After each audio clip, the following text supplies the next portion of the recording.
ओम गण गणपते नमः। सभी श्रोताओं को नमस्कार। आप सभी का स्वागत है आपके अपने चैनल अशोक वेदा में। आज आप हरि सैनी एकादशी के संबंध में एक कहानी सुनेंगे।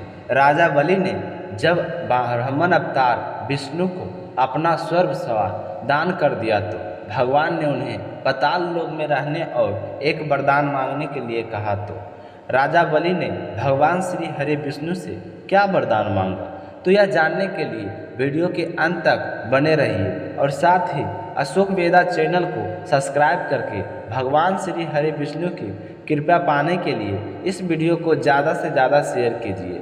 बोलिए गणेश भगवान की जय हो, बोलिए विष्णु भगवान की जय हो।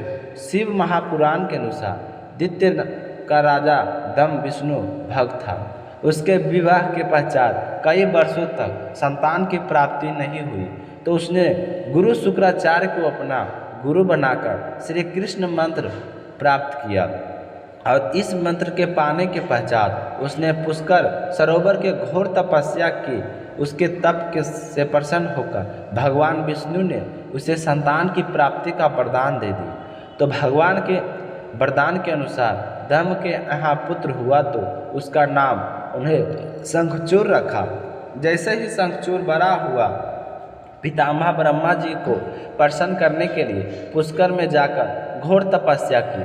उसके तप से प्रसन्न होकर पितामह ने उसे वरदान मांगने को कहा। तो शंखचूड़ ने पितामह से कहा कि मुझे ऐसा वरदान दो कि कोई भी देवता मुझे मार नहीं पाए और मैं अजर अमर हो जाऊं। तो ब्रह्मा जी ने कहा कि तुम अजर अमर तो नहीं हो सकते, लेकिन तुम्हारी मृत्यु विशेष कठिनाइयों परिस्थितियों में होगी।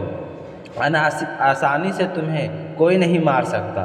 तो इस तरह का वरदान पाकर शंखचूड़ घमंडी से चूर हो गया, तो देवताओं पर भी अत्याचार करने लगा। सारे देवताओं को स्वर्गलोक से निकाल दिया। तो सारे देवता हारकर भगवान श्री हरि विष्णु की शरण में गए और शंखचूड़ के अत्याचारों से मुक्ति दिलाने की प्रार्थना की। तब विष्णु शंकर के जी के पास गए। भगवान विष्णु की सहायता से शंकर ने शंखचूड़ का वध किया। कहते हैं कि जिस दिन भगवान श्री हरि विष्णु ने शंखचूड़ का वध किया था, उस दिन आषाढ़ मास की एकादशी थी। शंखचूड़ की मृत्यु के पश्चात भगवान श्री विष्णु शयन करने के लिए क्षीर सागर में चले गए। भगवान विष्णु के शयन में जाने के कारण ही इसे हरि सैनी और देव सैनी एकादशी के नाम से जाना जाता है। तब भगवान श्री हरि विष्णु शयन के लिए चले गए तो सृष्टि का पालन का कार्य भगवान शंकर ने अपने ऊपर ले लिए। तो आषाढ़ माह के बाद सावन के महीने की शुरुआत हो जाती है, जिसमें शिव जी की पूजा का विधान है। यही 4 महीने चतुर्थामास के होते हैं, जिसमें साधु सन्यासी एक स्थान पर रहते हैं। ऐसी मान्यता है कि चतुर्थ मास के दौरान समस्त तीर्थ ब्रिज में आ जाते हैं, इसलिए इस समय में ब्रिज की यात्रा करना बहुत ही पुण्यकारी और फलदायी मानी होता है।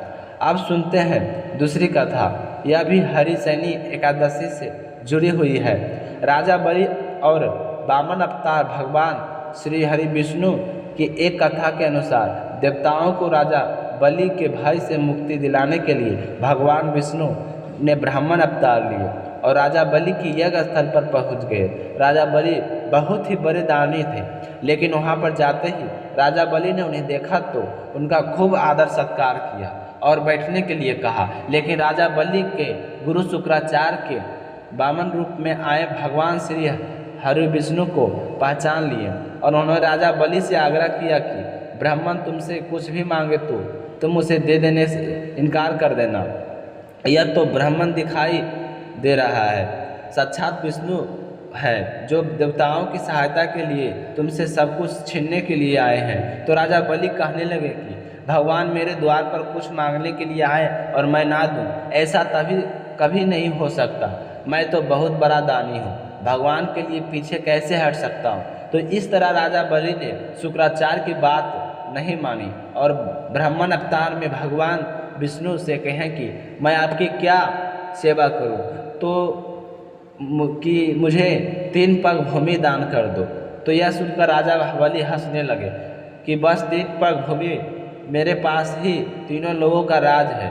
3 पग भूमि मेरे लिए क्या मायने रखती है।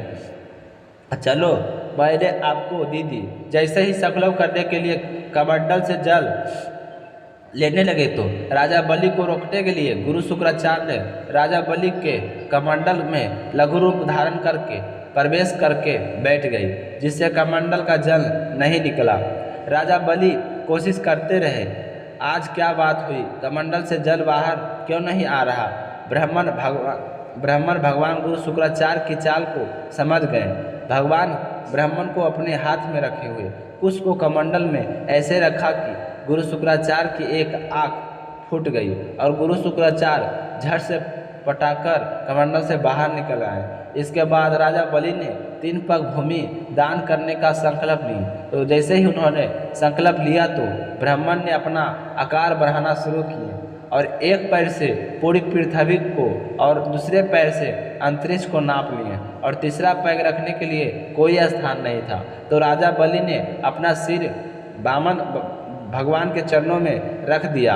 इस तरह राजा बलि अपना सब कुछ गंवा बैठे, लेकिन ब्राह्मण भगवान राजा बलि के इस दानवीरता से बहुत ही प्रसन्न हुए और उन्हें पाताल लोक का राजा बनाकर वरदान मांगने को कहा। तो राजा बलि ने कहा कि मेरी तो यह एक प्रार्थना है कि आपसे कि यह आप पाताल लोक में 4 महीने रूप यहाँ निवास करें। तो भगवान विष्णु के ब्राह्मण रूप में राजा बलि की यानी कि अपने परम विष्णु भक्त की यह बात मान ली और उसके साथ 4 महीने के लिए पाताल लोक में क्षीर सागर में चले गए।